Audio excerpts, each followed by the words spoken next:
Hello, everyone. We are going to do a special re-recording of the webinar that you are seeing today. On the day of the live recording, we did have some technical difficulties.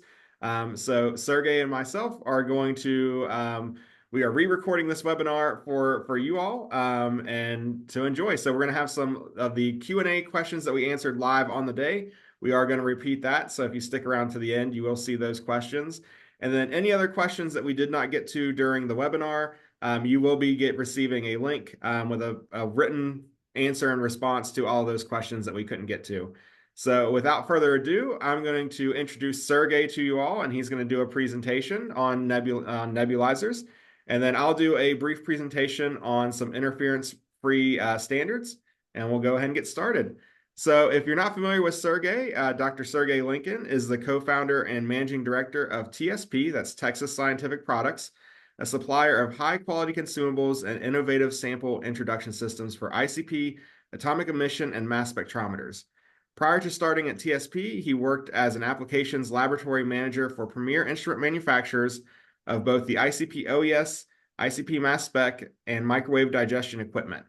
An analytical chemist with extensive scientific background, Sergey utilizes his 36 years of experience in atomic spectroscopy to help solve everyday real-world material analysis problems. And that is definitely true. I can attest to that firsthand.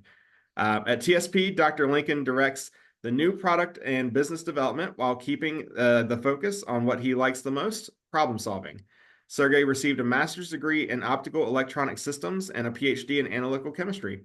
So Sergey, thank you so much for joining us again for the webinar, and I'm going to turn it over to you. Okay, all right.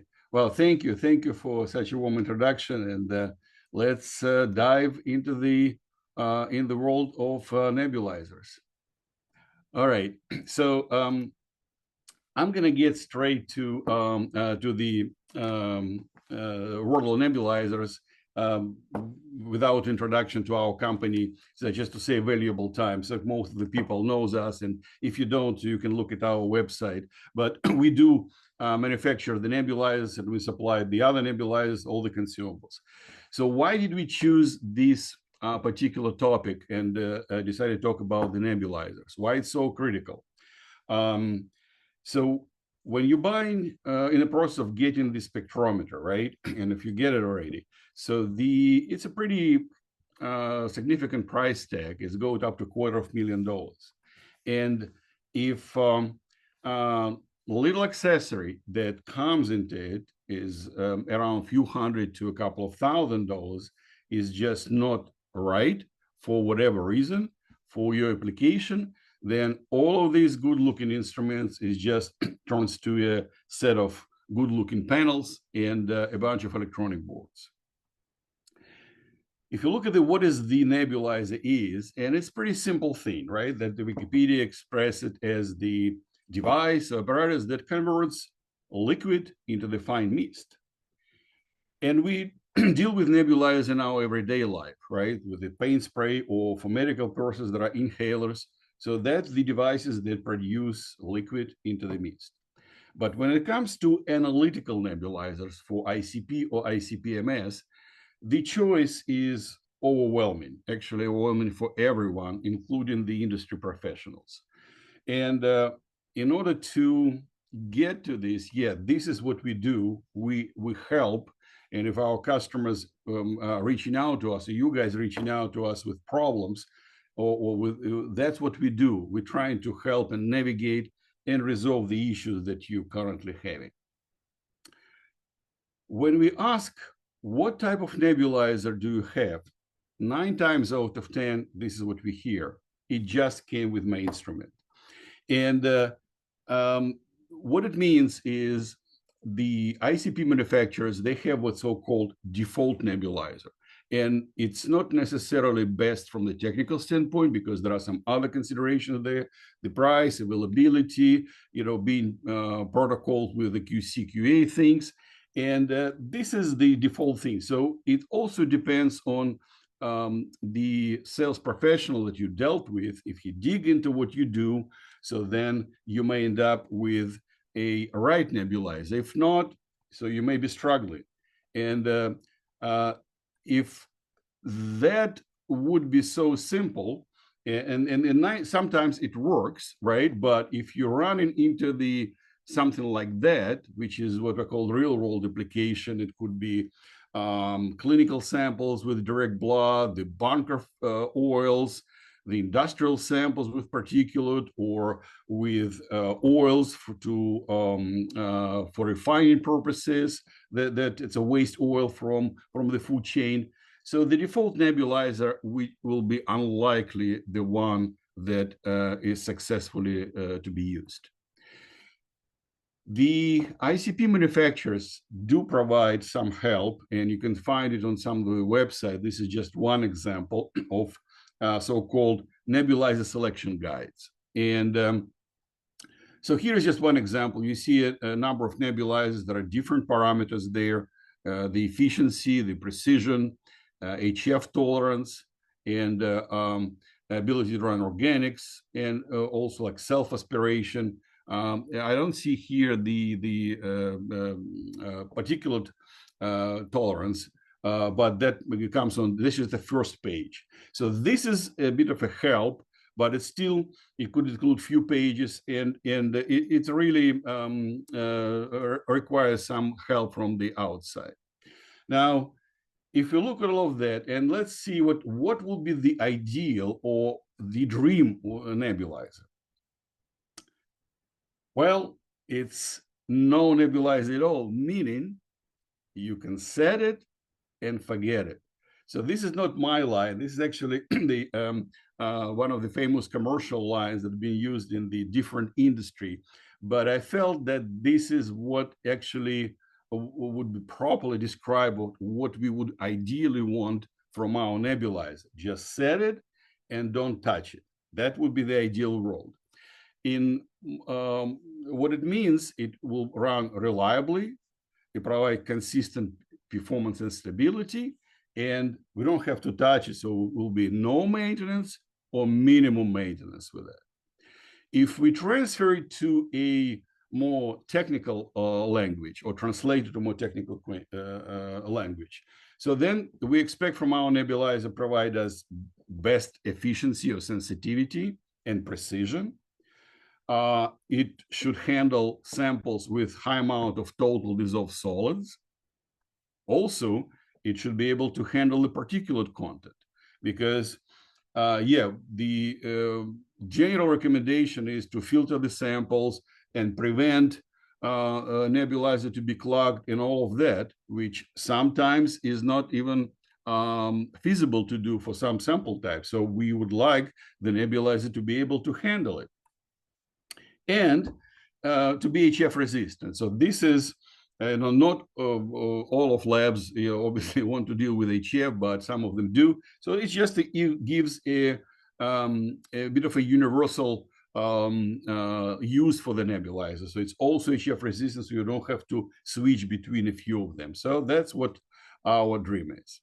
Now, if we take a look, and this is just some of the selection of the typical nebulizers that are being offered on the marketplace, and try to go and filter them from this perspective that I mentioned of the criteria, of the 4 criteria in terms of the performance. So let's see how it works. All of these nebulizers that you see here are hollow solids capable, at least per we're going by the manufacturer recommendation. You can see here different what's called V-groove types, which I'll describe a bit later. So there is enhanced parallel path, concentric nebulizers, flow blurring, cross flow, and some of ours what we call thin film induction nebulizers. So all of these are high solids capable. Now, 2 concentric nebulizers, not all of them are high solids capable, but these particular 2, they do have some design features with recessed capillary that I will show a bit later in detail. So they do handle high amount of salts. So then we go to our next criteria, particulate content, and the concentric nebulizers. So they're great for the efficiency, precision, but when it comes to particulate, so they having a problem with that, right? So then there is a different type nebulizer that was brought up to replace the concentric called flow boring. So that has a higher particulate content, but still it's limited to 150 microns. And this is what we have left. Now, when we go to the next requirement, which is best possible precision and sensitivity, so you can see that the V-groove type nebulizer, and this is again displayed on the one of the ICP manufacturers' websites, stating that, yeah, the V-groove type nebulizer in this case, they do provide high amount tolerance to high TDS in particular, but will struggle with precision and sensitivity. So this is the challenge for the nebulizers that non-concentric, what we call. So then if we look at, so that's what we have left after filtering the other two criteria. And then from these nebulizers, what will offer the best possible precision and sensitivity? So the V-groove nebulizers, as we saw on the previous slide, they struggle with that. So then there is one more V-groove nebulizer left here. And if we apply HF resistant criteria, so obviously glass will not be able to do that. And then what we have left with. So this is, again, this is just, filtering and getting the nebulizers to the marketplace and then going through all of these criteria. So let's look into the design of, just dig into the design of different nebulizers and why they perform the way they perform. So nebulizers look alike. And if you look at these two pictures, so these look pretty much the same or very close. And even industry professionals do not recognize the difference between them. But the difference is fundamental. So one nebulizer is what we call concentric type, and then I'll explain what it means. And this one is non-concentric. So in the main difference between them in terms of the design is the internal diameter of the sample channel. And you see here, the concentric nebulizers have very small diameter, while the non-concentric nebulizers, there are a few types of them, so they much larger. And that what helps them to handle particulate content and high TDS as well. So here is the design concept of concentric nebulizer. Quite often in the industry, it is referred to as a Meinhardt type, and you can see here on the picture that there is a Meinhardt and trademark. So the reason for that is these nebulizers this nebulizer was developed, or configuration of it, by Dr. Meinhardt in the middle 70s, I think 73 or 74. And that's been great and that's been improved over the years, but the basic design is still the same. It is what we call tube within the tube. So you'll see this sample capillary, that's tube, and it's represented with the circle here, is inserted into the outer shell of the outer body of the nebulizer. And this is the largest circle here, and between them, there is a distance, and this is where the gas is coming from. So the key here is very tiny. So it looks pretty big on the picture, but in real life, it's pretty small. This is approximate range of the dimension. And the manufacturers of the concentric nebulizers don't disclose it on their literature for whatever reason, but in different publications, so people measure it, and this is where this number coming from. So if we try to compare how it looks in the real life, so 0.15 millimeters, 150 microns, and the thickness of the human hair average is 100 microns. If you Google it, that will show. So it's about slightly larger than the thickness of the human hair. That's how tiny it is. That's why the nebulizer has good efficiency and precision, because the gas is forced through the tiny opening creates a efficient high velocity gas jet that hits the liquid and that produces a good quality mist. But since it's small, so the particulate tolerance is limited. And here's what happens in the real life. So everything works well for clean samples, but so when you start to run something, there is a buildup, could be inside the sample capillary, it could build up inside the gas channel, and the indication of it is the pressure on your nebulizer, what we call back pressure, goes up.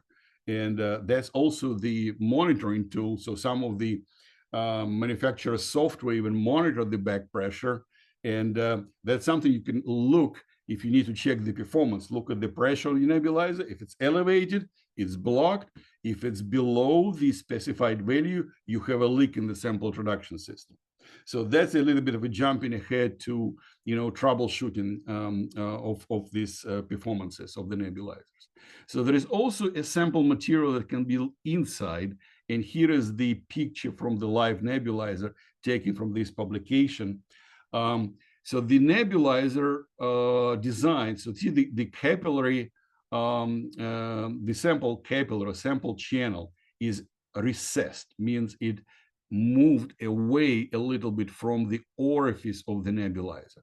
And that what makes it high solids capable or high salts capable. But still, the material can be built up inside. So it recessed so that the liquid can sort of rewash the area here, so the salt is not going to be building up. Because the other type of concentric nebulizers, they have the capillary that is flushed with position flushed with the orifice, and they are not high solids capable. If you look at this picture that I've taken years ago that tried to explain people, what is the geometry of the concentric nebulizer. So this is a gigantic traffic jam from 50 lanes here, and it narrows down to 20, and that's why it's building up all of these things. So it's a restriction, but yeah, that's going from 50 to 20, and that probably reminds us what the geometry of concentric nebulizer is. So similar thing, it goes and restricts the flow of the gas here. Another type of nebulizer that's been developed by a company in Spain, Ingeniatrix, and the research group there, it's pretty clever, and it's been marketed exclusively by Agilent in the name of the OneNeb. So that's been developed to replace a concentric nebulizer. It has a decent totals of solids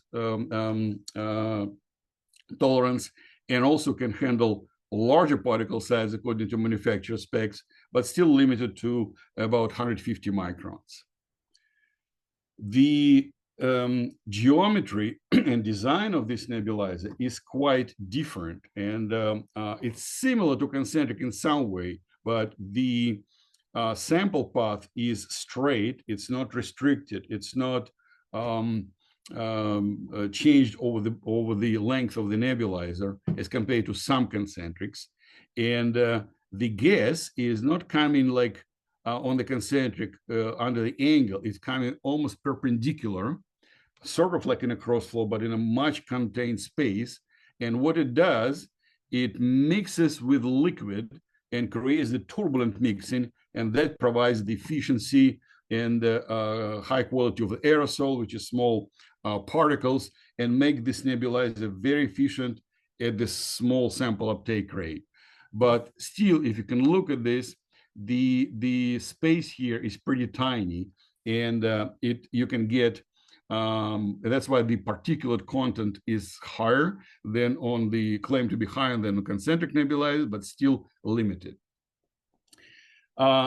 To kind of get maybe sort of an idea of what a real high TDS tolerance and between all these nebulizers. So there is a work that's been done by Gary Mayer and been presented in the ICP Winter Conference in 2017.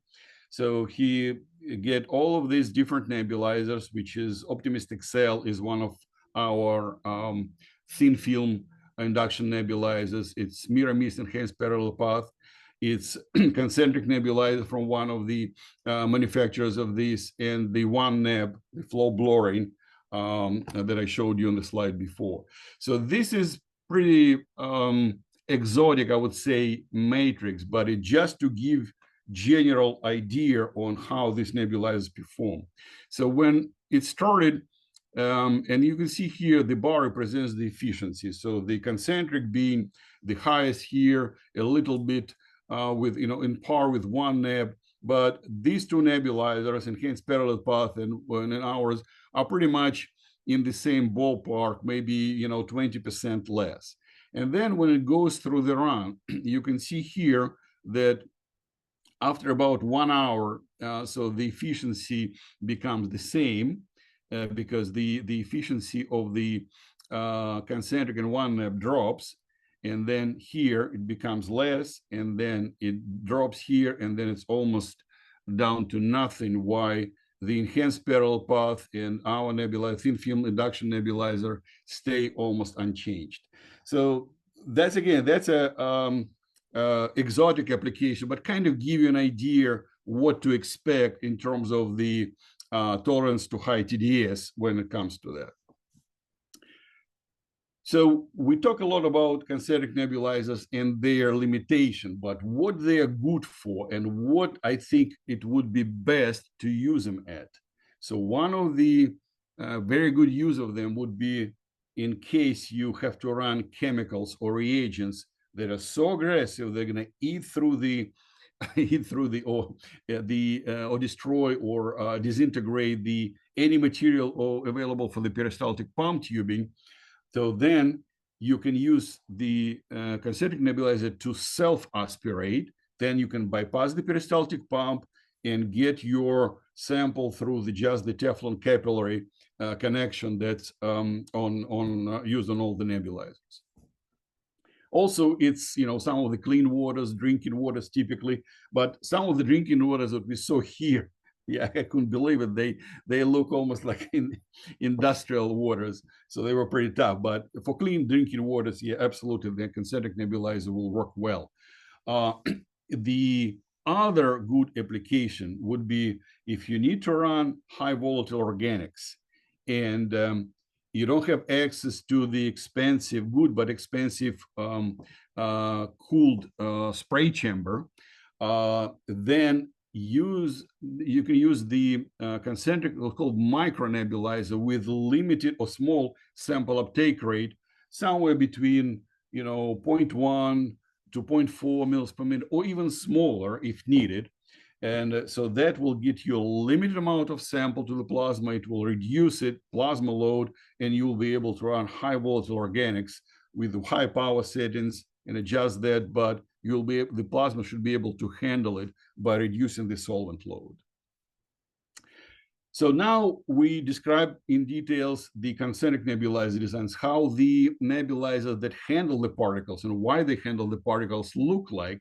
And here is the example of what's so-called V-groove type nebulizer. So this is the gem cone that manufactured and offered by Perkin Elmer as an example. You see here, it's a pretty large sample channel, probably about 0.7 millimeters, something like that. So then here, there is a groove.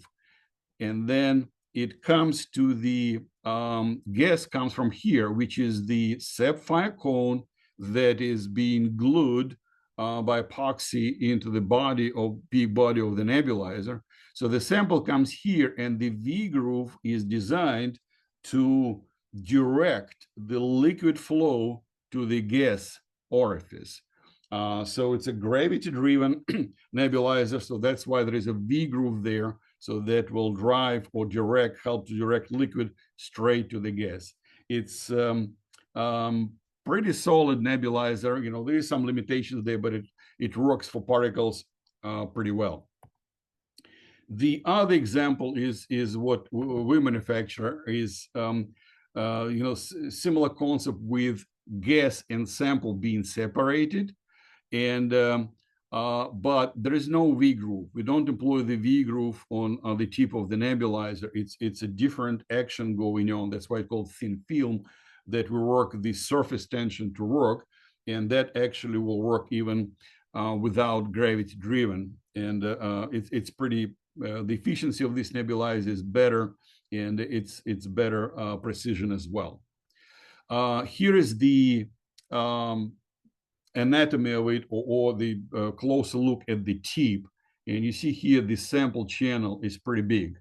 It's 1 millimeter. That's why we called it virtually uncloggable, because unless you have, you get the saturated solution, just leave it there. So otherwise you just simply cannot block the sample channel on this nebulizer. And here is why.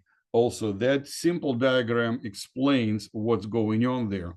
So you have the sample that's coming from, let's say, from the auto sampler, from your sample vial. And modern sample probes on most of the auto samplers are somewhere around 0.8 millimeter ID. So it's pretty big.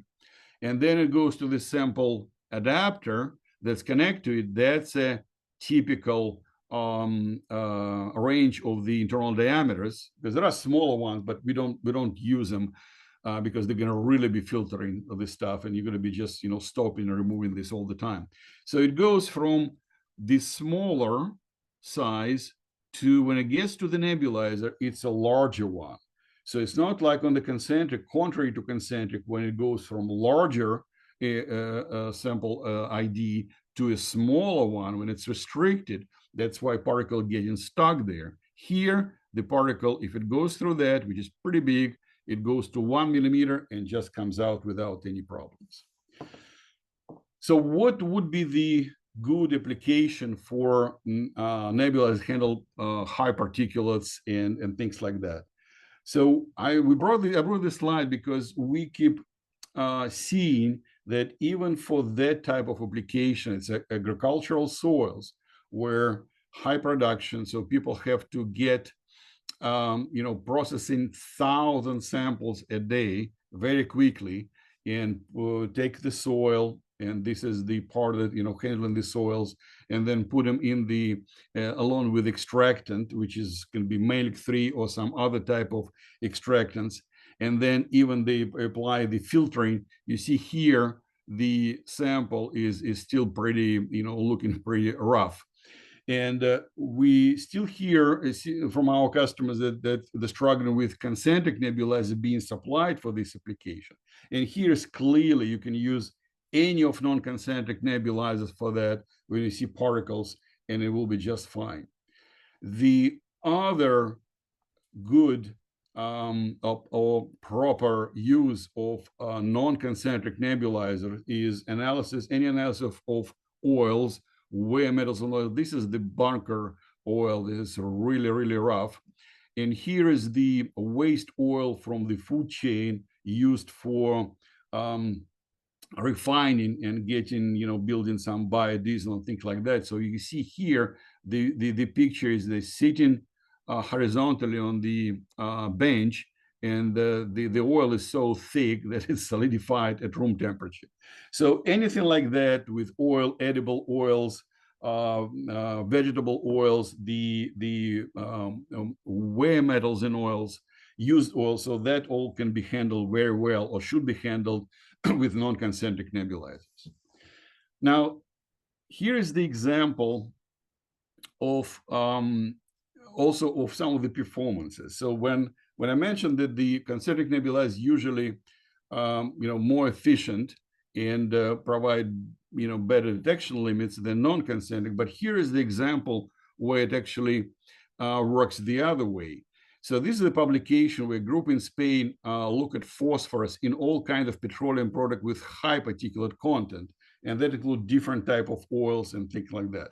And they tested different or evaluated different type of nebulizers. They reached out to us because they were having problem with their current concentric nebulizers plugging all the time, and they used 2 of our nebulizers. So the surprising result here is the detection limit you would expect for concentric nebulizer to provide better detection limit, but in phosphorus, for phosphorus in this particular matrix, it worked the other way around. And you can see here the detection limit is actually twice better for non-concentric nebulizers versus concentric. And here is the just part of the conclusion of the paper that clearly states that. And the reason for that, if we look at the spectral background, so the phosphorus line in that used in the this publication to get, or this work to get the low detection limit was in the low UV spectrum range, where there's a pretty structural background. And actually, anyway, in organic, it will be structural background. So efficiency of the slightly high efficiency of the concentric nebulizer actually played here opposite way, and that's why the detection limit for non-concentric worked better. Plus, there was no clogging issues, obviously, with any of our non-concentric nebulizers. So now we talked about the detection limits, the good detection efficiency of concentric nebulizers. Here is the example where some of non-concentric nebulizers were successfully used to boost the detection, even the detection limits. And this work was done as a collaboration with Inorganic Ventures and CM. So we published it in the spectroscopy October issue. And there are two examples there for getting actually detection limits that's comparable with one that's done by ICP-MS. And that's for running cannabis, and as an example, because it has very strict requirements of detection limits, and also another example of running high purity copper. So this is the nebulizer that used there in this work is what we call Optimist Vortex. It's a non-concentric nebulizer with impact plate, and on average, it doubles the sensitivity as compared to any existing concentric nebulizers. So here is the design or geometry of it. It's, you see the sample and gas are separated like on other nebulizers, but, and you see here, it's almost look like our Optimist XL, right? So there is a sample, it's just impact plate was taken out from it. So you can see here, so that's pretty similar. But here is the impact plate. And what happened here, the initially created aerosol would get hit against the impact plate, and the aerosol particles would get dispersed to a finer mist. And that's why this was called improved gas-liquid interaction. It gives more energy, and then you get a finer aerosol, and the efficiency of this goes up. So when I explain this concept, I came up with the analogy of like a waterfall, right? So when water falls from the high elevation, high distance, and it hits the bottom, so this is the naturally created mist, right? Or a nebulizer. It's pretty efficient. So the impact action is here in action.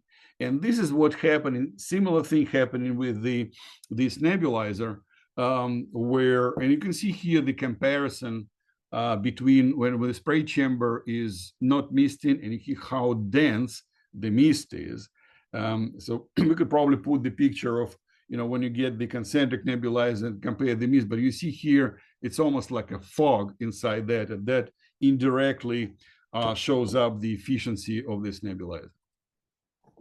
So when it comes to ICP-MS, the choice is a bit more narrow, because the modern ICP-MSs are designed to for smaller sample uptake rate.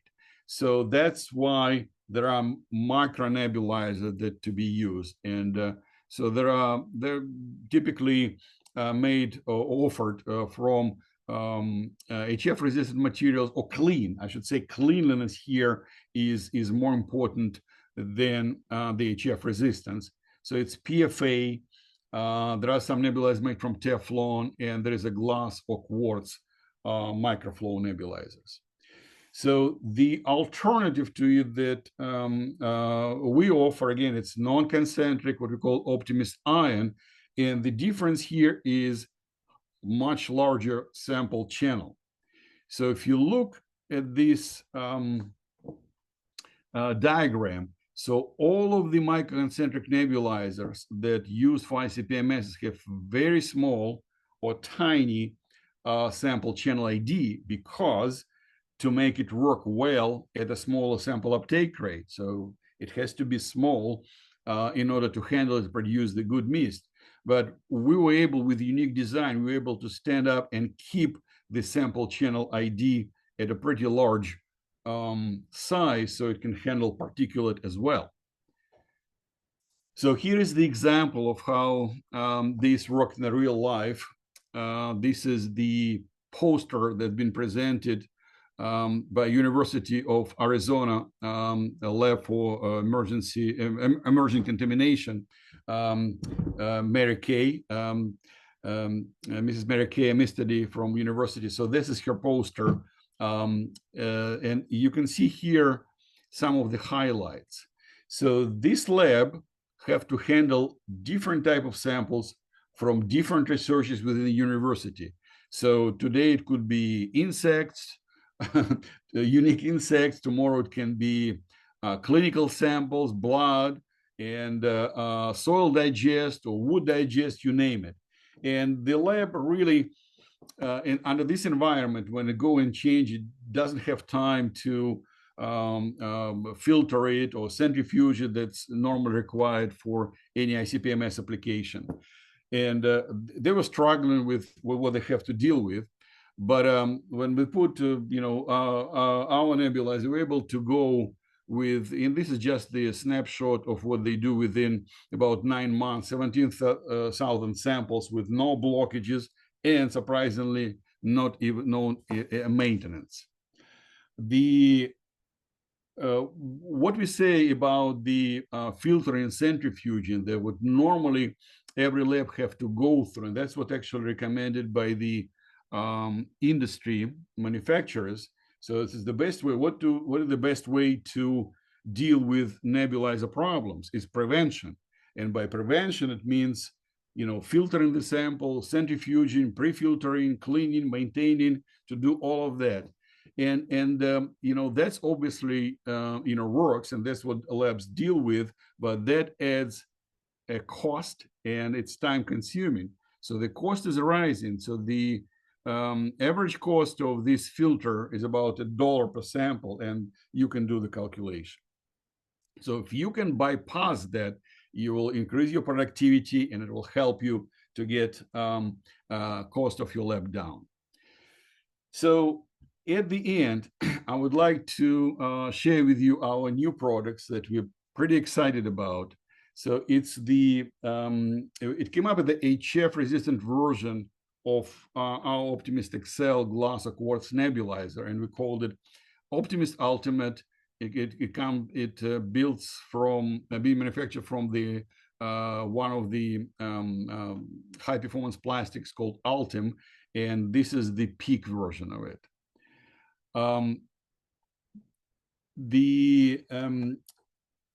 It has similar design to what we have covered in the same patent, but what we see from the field is actually a increase or improvement in the performance, both on sensitivity and precision.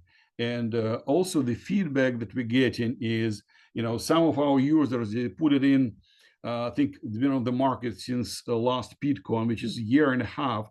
So for a year and a half, they put it in and they did not even touch it, for some applications. Here is the example of the performance of this type of nebulizer. You see, this has been shared by the pure lithium, and there are different and difficult type of matrices for lithium battery industry. And precision, this is just demonstrates or shows the type of precision that you can get from this type of nebulizer. So this is pretty exciting for us, and we hope to get it to the market within next short period of time. And so I think I ran out of my time, and I appreciate your attention. And then I pass it to Mike. Awesome. Well, thank you, Sergey. So I'm going to go ahead and share my screen for the second presentation of this webinar.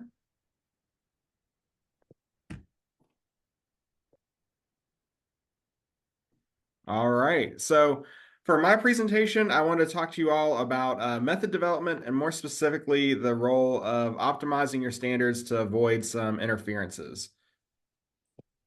So why do you normally care about interferences while you're doing method development? And the main reason for that is because when it comes time to do method validation, you're going to run into problems if you have not accounted for the interferences that are present.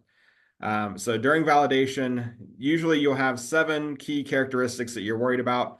Interferences are going to directly impact specificity. So that's making sure that you can get the same result on multiple masses on mass spec or multiple emission lines on ICP OES.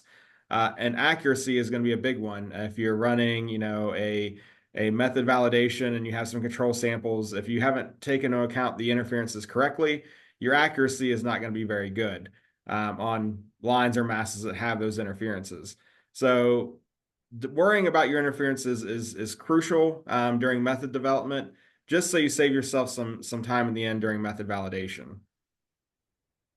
We've spoken about this in the past. Thomas and myself did a webinar a couple years ago that has proven to be one of our more popular webinars about a custom method that we developed for ICP OES that measures 69 elements in one single method. So Thomas did the vast majority of the work on this, developing the method, and he focused a lot of his time on developing the standards to avoid interferences within the standards themselves, because some of the samples may not have the same interferences that our standard set was, because we were looking at 69 elements.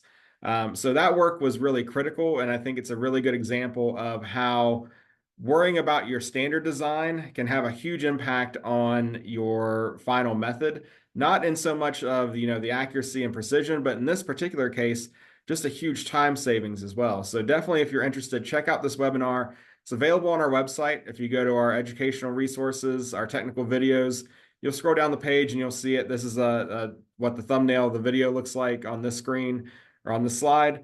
But check it out. We went into vast detail about the method development and the method validation for that custom method. So for today, I thought we would do a similar example, but change it up a little bit. So instead of ICP OES, we would talk about ICP mass spec. All right, so let's take a little bit of an in-depth look at EPA method 200.8. So if you're not familiar with EPA method 200.8, it's for trace elements in waters and wastewaters by ICP mass spec. The elements in blue here on the periodic table are the trace elements that you're interested in. The method also lists good internal standard elements. So those are the ones that I've highlighted in purple. And it's great because they cover the wide range, the full mass spectrum, which is great because your trace elements are going to cover that full mass spectrum. So you need that. What's not singled out and noted a ton in that method is some of the common major elements that are going to be present in your samples. So again, you're looking at waters, so expect to see relatively high concentrations of things like sodium and calcium and iron compared to what should be trace concentrations of things like, cadmium, cobalt, mercury. Hopefully those are much, much lower levels than the common majors. So overall, a very good method that's been around for a while. ICP mass spec users have been using this method for a long time. And then standards, of course, for this method have been developed for a while as well. And usually what you'll have when you want to run EPA method 200.8 and you're looking for a good stock standard, you're going to have most of the elements available to you split out across a few different stock standards. So the majority of the trace elements that you're looking for in this method are going to be available in dilute nitric, which is great because a lot of mass spec users want to stay away from HCl because of potential interferences. The internal standards are also available in dilute nitric. The only one that stands out is mercury, and I'm going to touch on some of the issues with mercury here in a moment. But mercury is usually available in either dilute nitric or dilute HCl, and usually it's separated out from the other analytes. And I'm going to touch on the reason for that here in a moment, but it's just something to keep in mind as if you're running this method. These are what's available. And for most of the time, this is actually a really nice method because almost all of the analytes are going to play nicely with each other. They're going to be compatible and stable and dilute nitric. So you don't have to worry about, increasing HF concentrations if that's going to drop something out of your solution. These all play relatively nice, and you're not going to have that issue. So now that we've got our list of analytes, you really have to focus in on selecting a good mass for each of those analytes. And how do you do that? The first recommendation I would make specifically for this method is you have to decide if you're going to include your major elements in your standards or not. There's pros and cons to each, but if you do, you want to make sure that you are looking at the interferences that are going to be present from those major elements. So for example, if you add iron at high concentrations compared to the trace elements, expect to see larger interferences on elements like chromium and nickel. And when you're adding some of these majors at much higher concentrations than the trace elements, sometimes you are going to have to worry about the oxide formation rates that you normally wouldn't have to worry about if all the concentrations were on the same level. Something like potassium oxide can have a big interference on manganese if the potassium is a much higher concentration than the manganese. Same with calcium oxide on nickel. Those are all things that you're going to have to worry about. You also have to keep track of the interstandard interferences, and these are going to be present, because you have all these elements in your standard. So elements like zinc and nickel, indium and cadmium, and antimony and barium are going to have some natural interferences that will appear on each other. They should all be at relatively the same concentration level in your calibration standards. But also keep in mind that if your sample does not have all of the elements present, you may have some interferences present in your calibration standard that are not present in your samples. And usually that leads to a low result, a false low bias in the data. And that's usually what happens when we have tech support cases where people are reporting low results. It's usually because there's an interference present in their calibration set that's not present in their sample. So just diving a little bit deeper on selecting a good mass, I always use Excel to sort of go through this if we're doing a new method development. You can do it for EPA method 200.8 as well, but EPA method 200.8 has been out for a while. People know the good masses. So this is how I would go through it sort of step by step. Once you have your list of elements and you roughly know what your interferences are going to be, you start mapping out all of the potential isotopes you can use and then map out the potential isobaric, oxide, doubly charged, and any other polyatomics that might come from argon or chloride. And if you're worrying about chloride, make sure you look at the polyatomics that could happen from mass 35 and 37. It's pretty common that folks will not think about the chloride polyatomics that come from chloride 37. So just keep that in mind as well. Like I said, I use Excel to do this. What you see on the slide here is kind of a pet project that I've been working on and hope to soon have this released to our customers and whoever as part of our technical resources on our website. Once it's in a little bit more easy to use format, this just goes through and tracks all of the isotopes, their isotopic abundance, and then gives you a column where you can plug in concentrations. So if you're trying to design a calibration standard, but you expect that you're going to have majors present in the matrix, for one reason or another, you can alter those concentrations and then get a real-time view of the potential interferences and the percent max potential interference you would expect to see by entering in your oxide and doubly charged interference rates that you should see on your ICP mass spec performance reports. So usually those are 2%, 3%, something like that. But you can plug all that stuff in, then you get a sort of a good idea of, okay, what are going to be the major interferences present, and it helps you select a good mass or not. So Excel is definitely a useful tool to keep everything straight because trust me, I've tried to do this on paper before. If you're looking at a lot of elements and get really tricky really quickly, and it's much easier to organize in something like Excel. So I promised we would circle back to mercury. Especially with EPA method 200.8, there is a reason why it's usually split out from stock standards. And there are a couple issues with mercury. So the first one I'd be remiss if I didn't point out is that mercury and lead, both trace elements in this method, have an isobaric interference. The good news for that is you can easily choose other masses for lead and mercury if that's a concern. because there are a lot of good masses for both those elements. So I mentioned before that mercury would be available in either dilute HCl or dilute nitric. The reason for that is chemical compatibility. So let's start off talking about when mercury is present in dilute HCl. You're going to have increased stability, but the issue is if you try to mix that mercury stock that's in dilute HCl and down to a working concentration with the other elements that are in nitric, that HCl carryover is going to cause silver to precipitate and drop out. You can get around that by increasing the HCl concentration to about 10%, but most folks don't want to do that, and I wouldn't recommend that for ICP mass spec. That concentration is a little bit too high for what I would recommend as the matrix for ICP mass spec runs, and you're just going to have more corrosion problems to deal with your instruments. So I would recommend against that. Most folks, when they buy mercury for EPA 200.8 and HCl matrix, what they do is they split that out and they just run mercury as a separate calibration curve and dilute HCl. So the other option is you can buy mercury, your stock, and dilute nitric, but there are a couple of concerns. First off, because you're looking at mercury at really low concentration levels, you want your stock standard to not be at a super high concentration, or you're going to have to do a bunch of dilutions down. The only issue with that is mercury at concentrations of 100 ppm or less should be stored in glass if you're keeping it in HCl. The reason for that is you see mercury absorption onto plastic bottles.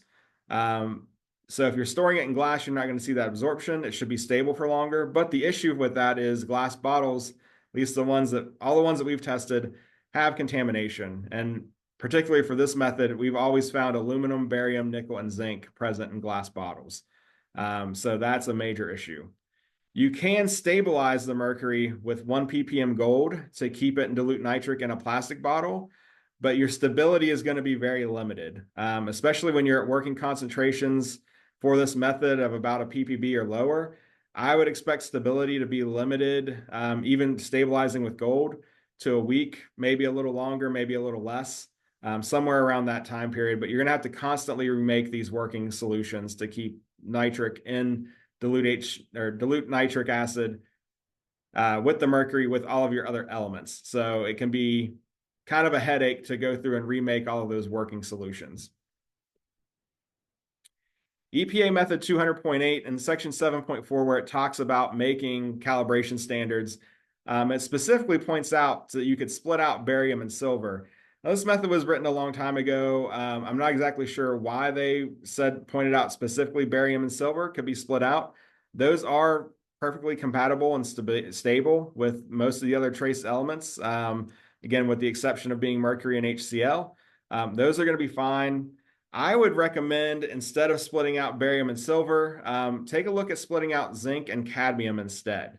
So if you split out zinc and cadmium, you're going to avoid some of those inter-standard interferences. So remember, those are the interferences that would be present in your calibration set that may not be present in your samples. So that could prevent you from getting some low bias data. The only issue with this approach is it would require you to run 2 sets of working standards. So if you're wanting everything one calibration set only, you're going to want to keep everything together. But if you're already splitting out mercury and HCl, and you're running an alternate calibration set anyway, you can add zinc and cadmium to dilute HCl, and it's going to be fine. So if you're running an alternate set of calibration standards anyway for mercury, you can pull zinc and cadmium out of your main set, throw it into your mercury set, and it's going to be an even better method with less potential interferences within the standard set. The good news about that approach as well is if you do decide, again, that you want to throw the major elements into your calibration standards, those major elements are going to be stable in both dilute nitric and dilute HCl. So you can matrix match your standards to your samples with those major elements in both of those calibration sets. So I've talked a lot about interferences within the standards. I did want to briefly touch on what happens with the interferences within the sample, because again, you can't control your samples, but you can control your standards. From ICP mass spec, that's where constructing interference correction equations come in. And for 95% of users out there, they're going to rely on the instrument software to apply these correction equations. And that's definitely the easier route. If you are kind of curious as to what those correction equations are doing, it's just doing a little bit of math once it knows the interfering element and you need to know some of the nature of the interferences. So is it an isobaric interference? Is it a polyatomic that you're worried about? Isobaric interferences are relatively easy to correct for. It's using a ratio of the isotopic abundances and the ratio of some signal that's present on a non-interfering mass. So relatively straightforward. Polyatomic requires a little bit more work. You have to characterize the oxide formation rate or the polyatomic interference rate. It's going to be a little bit more work to do. If you are interested in that, I would definitely recommend you check out Ivy Ignite. So it's our virtual training academy, and we have a whole course on Ivy Ignite about how to construct these interference correction equations. So we take you through step by step and how to set them up, give you Excel files to download and work through so you can go step by step and get a little bit better idea of what your instrument software is doing in the background. So if you're interested in that, definitely check out Ivy Ignite. And speaking of Ivy Ignite, this takes us to close to our last slide. You can scan that QR code and that'll take you to a free trial of Ivy Ignite. We have a couple free courses on there. That is our official virtual training academy of Inorganic Ventures. A lot of good training videos on there. And again, free courses available through Ivy Ignite. We also have a ton of resources on our website. So if you have not checked out the inorganicventures.com website, definitely check it out. Like I mentioned before, you'll see previous webinars on there. We have a great interactive periodic table. We have lots and lots of ICP operations guides, trace element guides, sample preparation guides. There's just a ton of stuff on there. And then we also put out new resources every week, at least in the form of a podcast. New episodes of our Bench Boost podcast come out every Tuesday, where myself and a group of 3 other chemists sort of sit around and we talk over topics each and every week. So feel free to listen into that. Again, all those resources available for free. Just check it out. And lastly, I will mention that if you are in the Houston area this December, we are coming to town December 10th and 11th for a 2-day ICP workshop.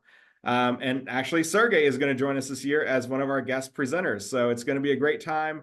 And if you want to learn more about that, please visit the inorganicventures.com website.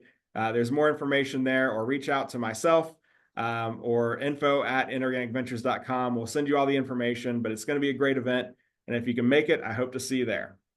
All right, so I'm going to go ahead and stop sharing my screen, and we're going to go into the questions here. Sure. All right. So give me just a moment here to pull up the question list. All right. So the first question up was, do these different nebulizers have the spray chamber built in, or do these nebulizers also need to be connected to a spray chamber and then the torch? Yeah, nebulizing and spray, it's a good question, is the part of the sample reduction system. And I was focusing just on the nebulizers to save time. But yeah, the nebulizers are not built in as one piece. So they have to be used, of course, with the spray chamber, which functionality of it to remove the filter the larger droplets. And then obviously it will be connected to the torch. On I think one of the slides, there is a combination of the what we call impact plate nebulizer or optimist vortex with a spray chamber, because due to the certain orientation of the nebulizer, it requires its own spray chamber. Perfect. All right. Next question, Sergey, is about cleaning their nebulizer. So how would you recommend a cleaning process? Yeah, there are a bunch of resources and with nebulizer manufacturers and our recommendation and ICP manufacturers, but the basic idea is, and you can go with expensive Teflon type of syringes that being offered, but we recommend a simple thing. You can get a lab syringe that every lab has connected with a tube. We have a video on our website, and you can front flush it, back flush it, nebulizer, or you don't have to go through like this extensive procedure of back flushing or front flushing. You can just simply soak it in nitric acid, or 5 to 10% nitric acid, or soak it in the lab detergent, and just get a high concentration, about 20-25%, something like Citranox or Fluke RBS concentrate, and that actually does the trick. So I recently was able to actually clean up the nebulizer that had built into the glass just with using that and a little bit of a heating. So I heated the solution in the microwave and then it lifted overnight, and then it did the trick. Awesome. All right. Sergey, which nebulizer would you recommend to analyze crude vegetable oils? Yeah, that's been touched in the presentation, and crude oil, like the publication that I showed, the example of phosphorus, that was in crude oil, and but any type of oils, as I mentioned, yeah, they should be run with any non-concentric nebulizers. So I would not recommend to use concentric because you're going to be running into trouble with either with clogging it or with extensive cleaning. So any non-concentric nebulizers will do the job. Perfect. Next one is, how much does the Optimus nebulizer increase the detection limits on ICP OES using the impact plate? Yeah, the Optimus Vortex with the impact plate. So on average, we see about factor of 2 improvement in efficiency and detection limit. Again, depends on the element and how you tune it, but this is what the ballpark is, about twice or double the sensitivity and improvement in the detection limits. Right. Next one up is, how much effect does the spray chamber choice have on the nebulizer's ability to perform? Yeah, the nebulizers will, it's independent thing. So the nebulizers will perform regardless of the spray chamber, but they do work in concert, in combination. And the main two types are spray chambers with internal baffle or without baffle. So the difference will be if you use the, and again, it depends on the choice and the preference sometimes, but the technical ability is that the spray chamber without baffle will get more sample into the plasma, and usually you would see that will result about 20% higher counts or high signal, and some people love it, right? But with that, the filtration action or feature is not going to be as efficient in terms of the filtering the large particle that what the spray chamber is used for. So you may have a higher RSD or higher noise. So then if you use the baffle spray chamber, the signal is going to be slightly less, but the precision is going to be better. So the detection limits is probably going to be about the same. Also, the non-baffle spray chamber has a smaller surface. You may get a little bit better in-out time. So yeah, that becomes a question of the preference. Now, for organics, I think the ICP manufacturers, and we do recommend using the baffle spray chamber because of the efficiency and volatility and all of these effects. Got you. All right. Next question is argon humidification necessary when the total dissolved solids is, say, about 5%? Yeah, that's a very good question. Yeah, that's again, I did not touch the argon humidification here, but absolutely. Even with less amount of TDS, even when you get to maybe even 3 or 1%, so then the argon humidifier we advise to use if you run a lot of samples. When you have even 5% TDS, but you ran a couple of samples, your customer, your client sent it to you, said, well, take a look at this. I don't think it's worth going in the investment for the argon humidifier. You can run just a couple of samples without any humidification, even with 5% TDS, quickly with the right nebulizer. But if you run even 1%, but you run hundreds and hundreds of samples to get you consistent performance, so you don't have to worry about salting up of your nebulizer, then yes, the argon humidifier is certainly a must to use. Right. All right. Sergey, this next question says, we currently use a Bergner Teflon Miramis nebulizer for our ICP OES. How often would you recommend changing the tubing attached to the nebulizer? and it mentions that cleaning is minimal for this nebulizer. What would you personally recommend for maintenance to avoid interior clogs and contamination? Yeah. So this was a question from Adam, one of our customers. Yeah. I would, our approach is, or my approach is, don't fix something that works, right? So the enhanced parallel pulse or Berger mirror mist is a pretty solid nebulizer. So that's been used for a new application because of the HF resistance. And yeah, the manufacturer doesn't recommend too much of a cleaning, shouldn't be required too much of a cleaning. So if you don't see anything that concern in terms of the performance, I would not change the sample adapter. You would have something ready to go, but unless you get like your samples are not completely digested and you get some particle coming into the sample line and you see restriction there and you would not be able to clean it, then that would be a time to change it. Otherwise, I think it should be fine. Awesome. Thank you. All right. Next one is, how can we determine the stability of our nebulizer? Yeah, that's interesting question. So the key idea and challenge here is to separate the stability of your instrument from the stability of your nebulizer. And I think the way to possibly do it is like, if you need to have a nebulizer that works well, right? That's kind of your reference thing. And the manufacturer sometimes include in their package the what's called default nebulizer or whatever. So whatever the reference nebulizer is, works. So you get this and you see the stability and they make sure the instrument is performing well, right? Instrument is stable. Then you can run something. It doesn't have to be anything difficult, but run something like simple solution with manganese or any common elements.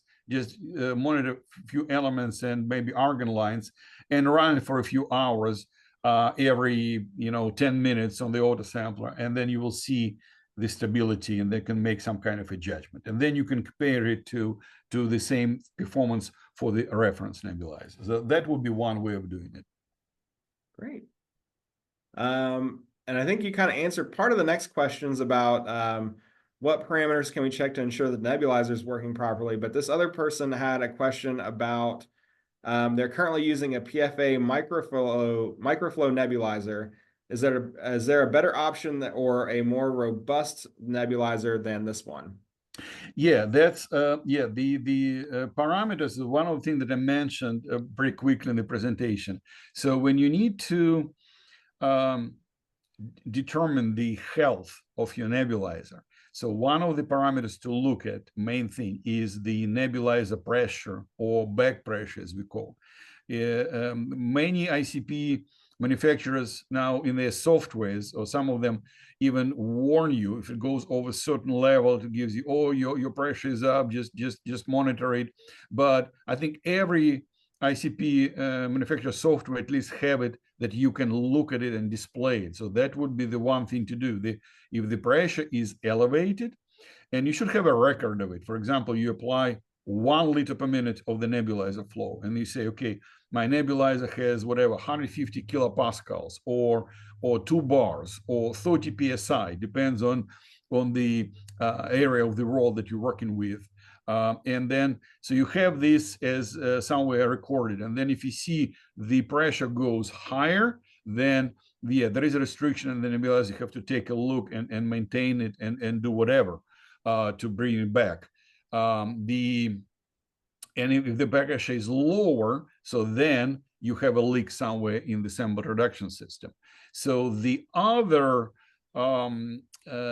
simple thing that you can do, and I showed it in details in one of our first webinars that we did back last year, actually, for troubleshoot. It was devoted to troubleshooting. There is a recording available on Inorganic Ventures website, or on Tube on our channel, or we can send it to you. But I showed there that you can simply look at the mist, and you put some on the background, which is a piece of a black paper or something like with a dark background, and then you look at the mist, and just by looking at the mist, you will be able to tell if your nebulizer is working well, if it has a trouble, because the mist should be straight. It should not go to any direction. It should be quite, solid, intense. And then with a little practice, you will be able to make a valuable judgment on that. In terms of the PFAST nebulizer, yeah, this nebulizer is good in terms of their efficiency. It's good for semiconductor industry, the HF resistant. That's how it was brought up. But I see it's now being kind of pushed to different areas where it doesn't belong. I'm sorry. And that's why people are having trouble with that, because this nebulizer, again, according to the manufacturer, cannot even backflush.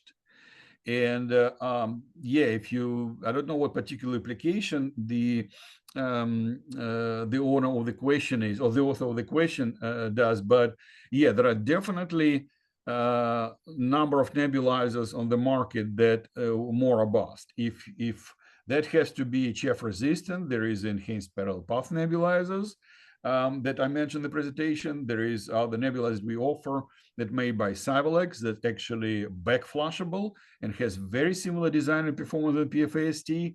And yeah, there is way more choices to get more robustness than PFAST. Awesome. All right. Next question up here. And this is, I think, again, sort of touching on nebulizer cleaning. How would you recommend that we remove buildup, or what would be the recommended way of cleaning a nebulizer? Yeah, that's already a kind of, I think, answer. So you can refer to my previous answer. So the nebulizer manufacturers don't recommend any, sticking wires or ultrasonic.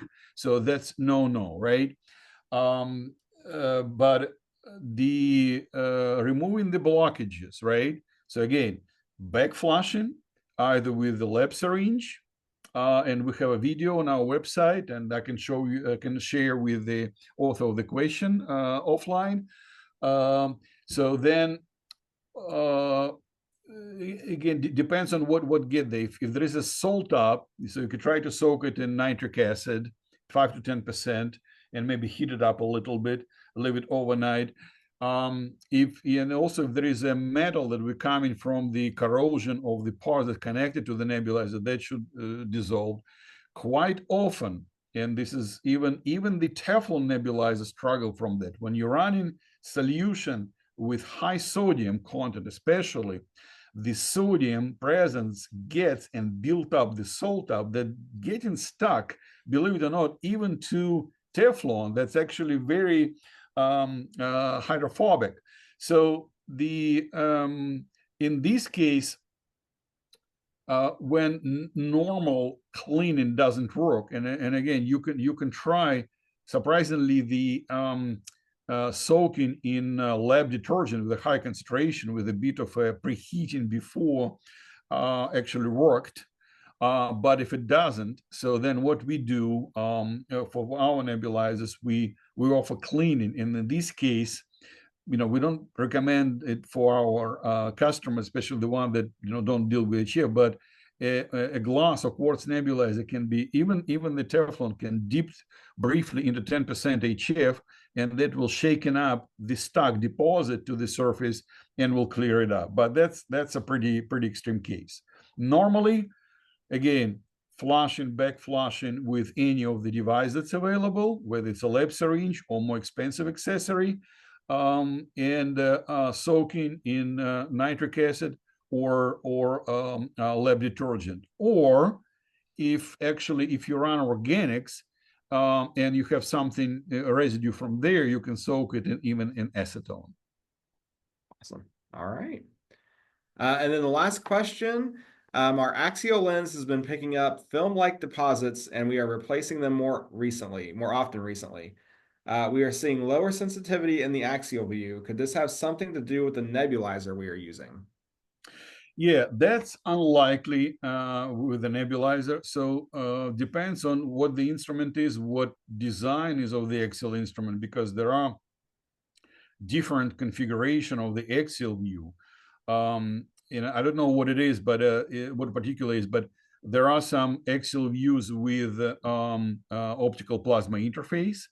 There are something with cross-jet when there is a flow that run across the plasma, and there is a counterflow of extended torch. But in any of these cases, the deposition or degradation of the lens on the axial, it's unlikely related to the nebulizer. It's more of a sample types, and that could be run, or